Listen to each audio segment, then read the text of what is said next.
Good morning friends.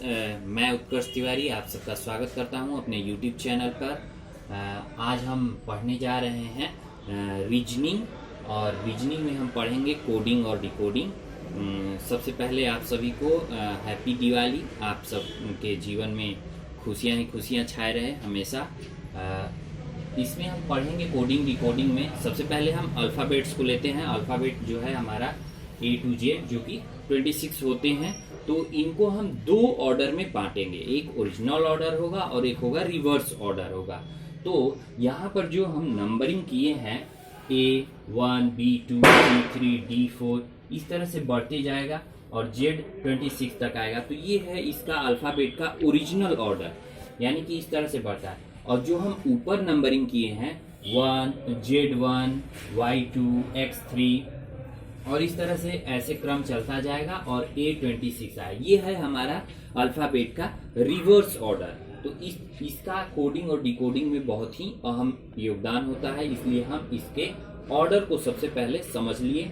और इसी alphabet से हम 5 ऐसे अल्फ़ाबेट लेते हैं जिनके सहायता से हम एक लंबे क्रम को हम 5 भागों में बांट सकते हैं, जो कि ईजोटी के नाम से फेमस है। ई का नंबरिंग 5 है, जे का 10 है, ओ का 15 है, टी का 20 है, वाई का 25 है। इस तरह से हम इसको इसलिए डिवाइड कर देते हैं ताकि हम आसानी से किसी भी अल्फ़ाबेट का नंबर हम आसानी से फाइंड करें। जैसे कि अगर हमें एफ का पता लगाना हो तो हमें पता है कि ई के बाद एफ आता है, और ईजोटी अगर हमें याद रहेगा 5, 10, 15, 20, 25, तो हम आसानी से एफ के बारे में, उसके नंबरिंग के बारे में पता लगा लेंगे। जैसे कि ई अगर 5 है तो एफ हमारा जो होगा वो 6 होगा। अगर डी का हमें पता लगाना है तो डी 4 होगा। क्यों? क्योंकि डी ई से पहले है और ई 5 है। तो इस तरह से हम ये टाइम को बचाने के लिए भी हमें ये याद रखना होता है ई जो टी, इस तरह से। और ये हमारा ऑर्डर है। हम अब क्वेश्चन पर आते हैं। हम अपने क्वेश्चन पर बात करेंगे। हमारा पहला क्वेश्चन है, if A is equal to 1, fat is equal to 27, then faith is equal to what. हमें बताना है कि अगर ए 1 है, फैट 27 है, तो फेथ क्या होगा। तो इसको हम देखते हैं सॉल्यूशन। इसमें हम अभी जो पहले पढ़े हैं, जिसमें कि हम ऑर्डर ऑफ अल्फ़ाबेट देखे थे, तो उसमें देखे थे कि ए का जो नंबरिंग होता है वो 1 होता है। तो उसी तरह से फैट का देखते हैं।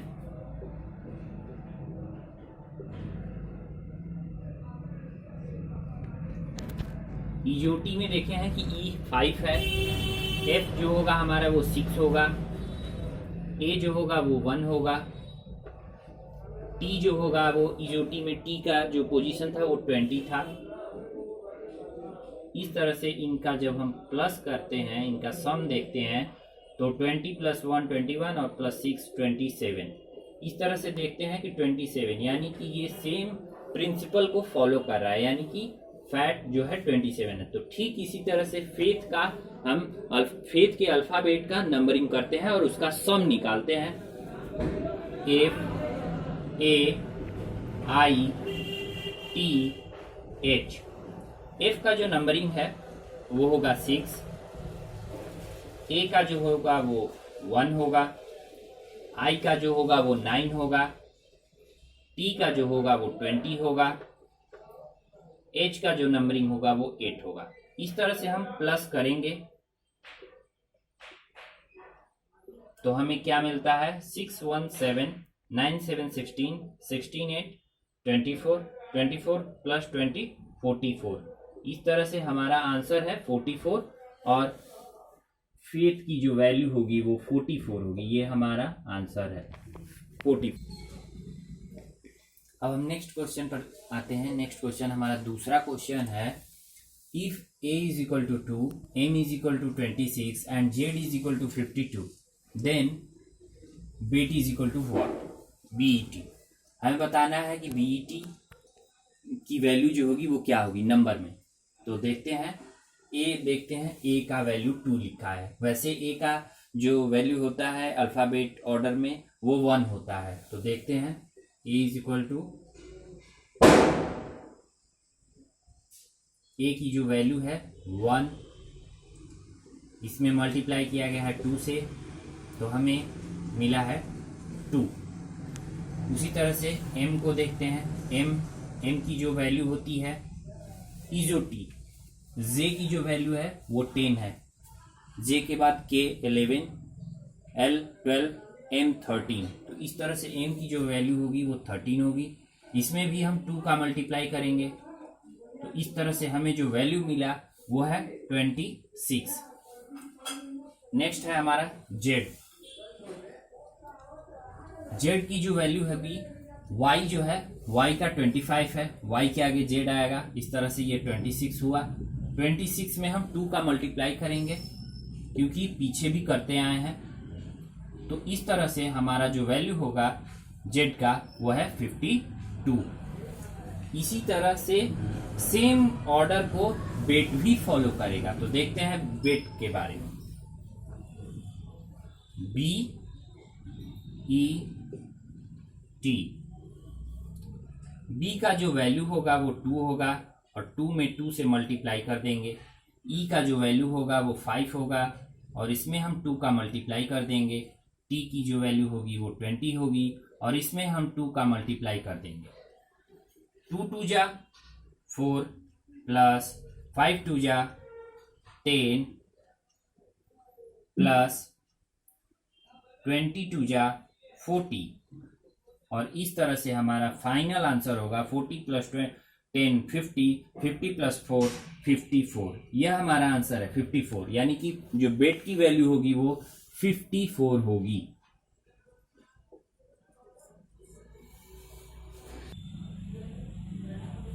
अब हम नेक्स्ट क्वेश्चन थर्ड पर आते हैं, थर्ड पर बात करते हैं। If f is equal to 6, mat is equal to 34, then how much is car is equal to. हमें बताना है कि कार की वैल्यू क्या होगी, नंबर में बताना है। तो देखते हैं, f का जो वैल्यू दिया है वो 6 दिया है।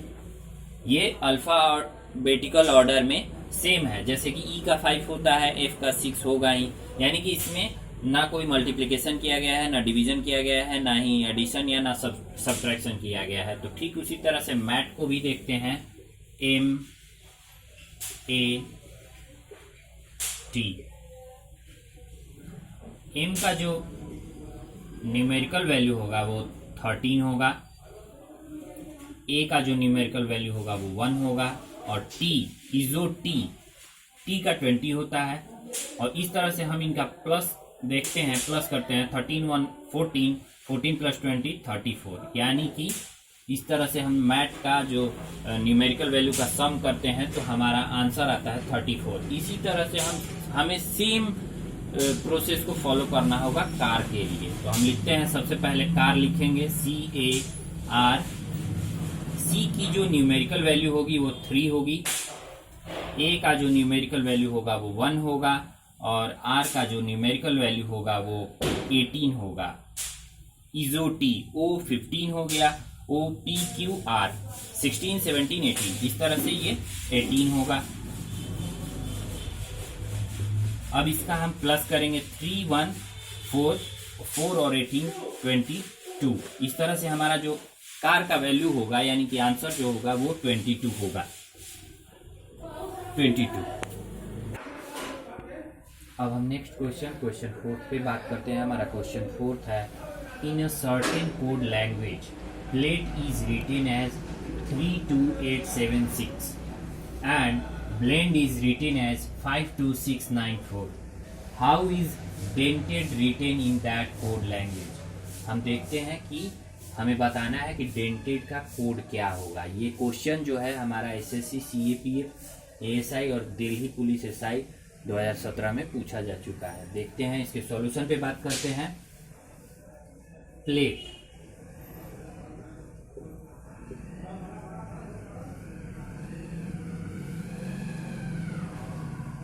थ्री 2 8 7 6, ये है हमारा प्लेट। अब हम अगला लिखेंगे ब्लेंड।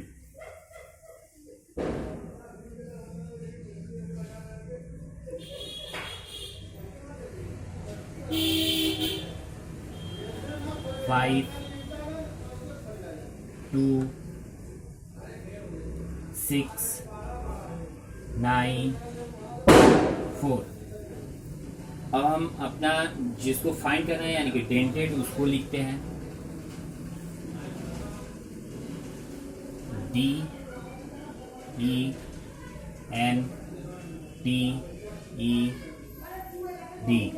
डेंटेड।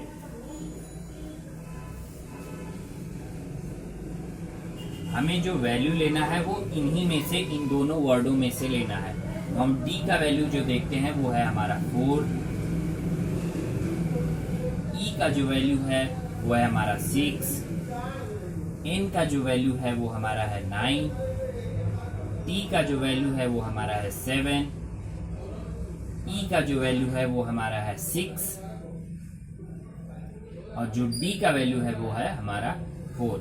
इस तरह से 4 6 9 7 6 4 ये है हमारा आंसर डेंटेड का। यानी कि डेंटेड का जो कोड होगा 469764 जो कि हमारा 2017 के एग्जाम में पूछा जा चुका है। अब हम नेक्स्ट क्वेश्चन 5th पर बात करते हैं। हमारा क्वेश्चन 5th है, in a certain code language add is ADD is written as 8 and SUB sub is written as 41. How is MUL written in that code language? हमें बताना है कि MUL जो है वो उस कोड लैंग्वेज में किस तरह से लिखा जाएगा, जो कि क्वेश्चन है SSC MTS 2017 में पूछा जा चुका है। तो सबसे पहले हम ऐड के बारे में देखते हैं। ऐड ADD, ए का जो अल्फाबेटिकल ऑर्डर में जो नंबर होगा वो 1 होगा, डी का जो होगा वो 4 होगा और डी का जो होगा वो 4 होगा। इस तरह से हम इनका प्लस करते हैं तो हम पाते हैं 9 और 9 माइनस 1 कर देंगे तो हमारा जो आएगा आंसर होगा वो 8 होगा, जो कि यहाँ लिखा हुआ है। अब हम अगला देखते हैं सब, SUB,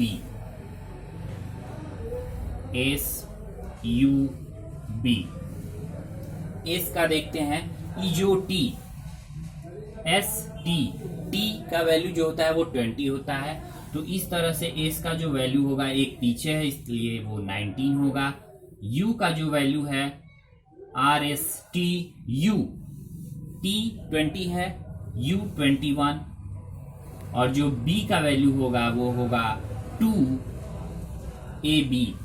इस तरह से हम प्लस करते हैं तो हमारा जो आंसर आएगा 21 प्लस 19 40, 40 प्लस 2 42 और 42 माइनस 1 करेंगे तो 41 आएगा हमारा, जो कि गिवन है यानी कि दिया हुआ है क्वेश्चन में 41 है।